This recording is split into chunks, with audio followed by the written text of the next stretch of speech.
Hi there and welcome to my channel.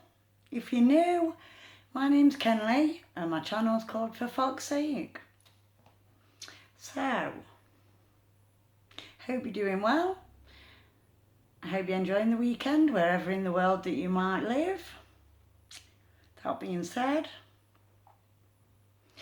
I've got some notes here, so just in case you're wondering, because I have a tendency to ramble and divert off topic. So I was meant to go live today and my internet is down. Well, I'm just looking at the light on the hub over there. I might have got it sorted. So after I've recorded this video, because I'll upload this anyway, this is like a plan B video if you like. Anyway, that out of the way. So this video is all about your inner child, my inner child. So what is the inner child? Well, basically, the inner child is formed in the early years. From 0 onwards up to, I say approximately because obviously we know that everybody differs slightly on an individual level. And so, that's what the research shows. And being a parent myself, seems to be what I've found out, so it's 0 to 7 years of age, approximately. Obviously it can go either way, a few years, and it is, I don't think it ever stops, is what I should say. I don't think it ever stops. Anyway, so, and how you are brought up determines whether you have healthy attachments in relationships, and that's, across the board. So, with your parents, obviously first and foremost, or should I say parents or caregivers, guardians, whatever you want to call them. And so, and also, not just with family relations, platonic relationships and sexual relationships.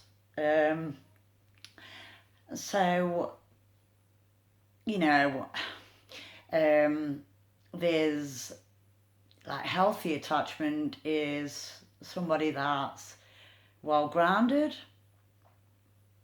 not overly jealous, doesn't seek revenge,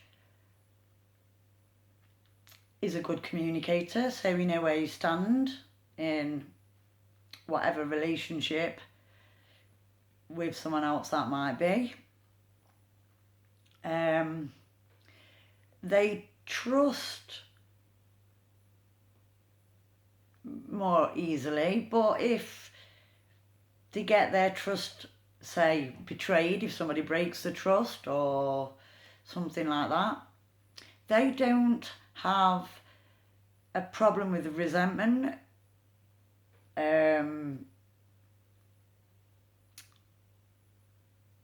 don't have a problem with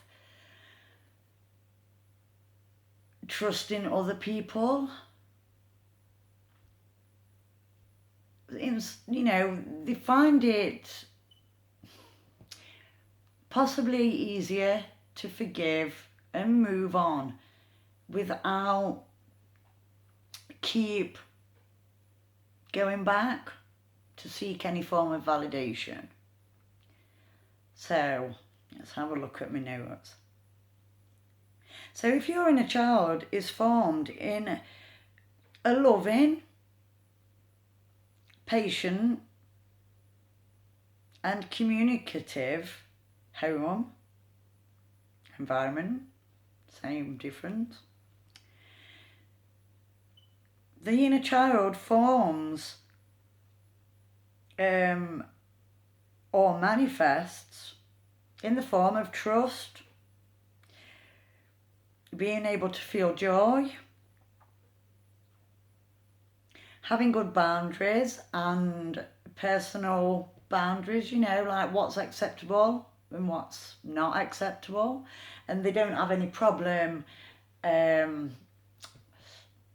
voicing that. I would like to say that people generally voice how they feel. And if this isn't respected, if this boundary, say, it could range from, let me think of something, you know,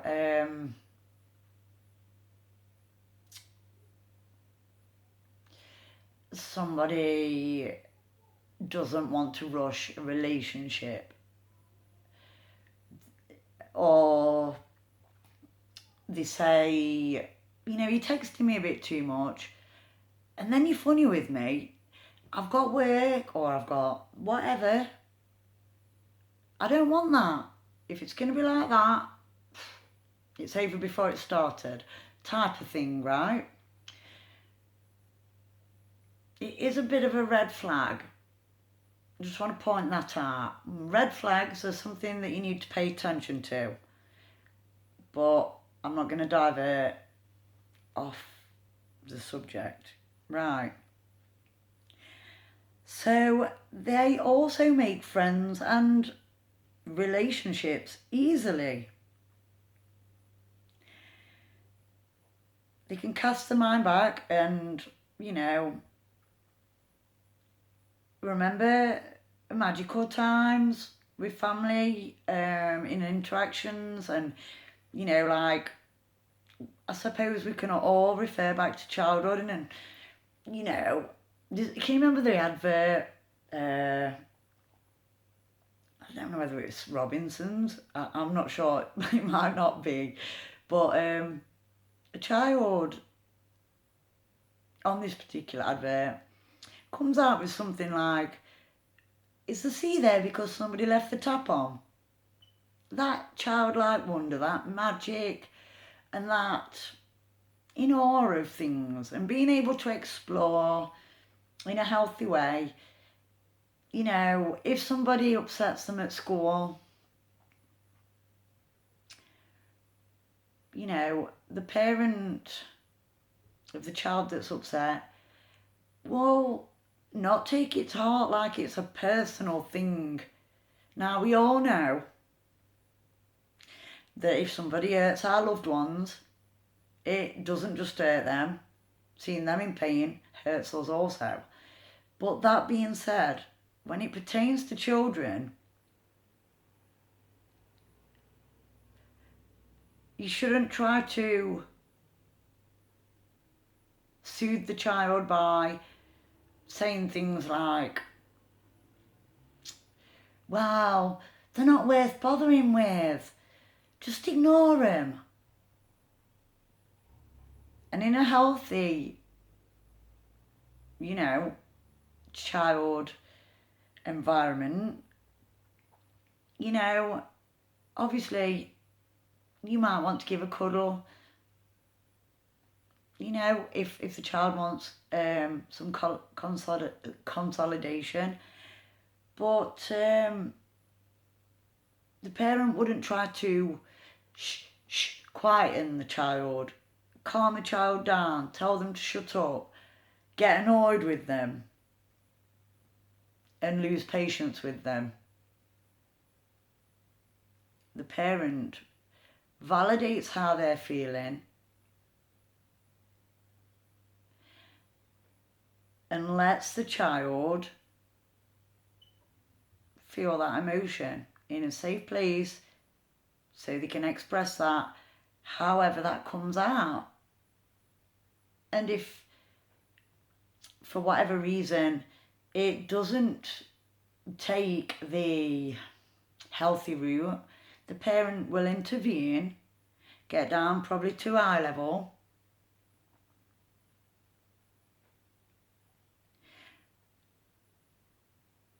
and possibly maybe hold the child's hands so that, you know, I'm listening, baby, but you don't have to shout. Now you tell mummy how you feel, you know.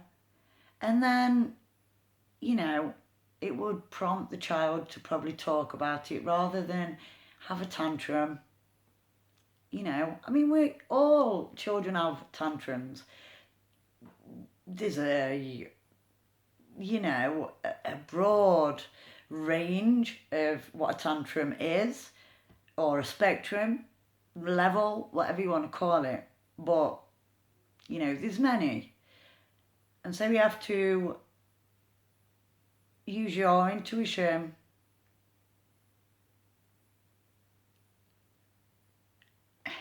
Get your logical mind in gear and don't switch off the heart mind. It's about that biting point, that Goldilocks, just right, you know, and that might differ slightly in variation, you know, like I say, with different children.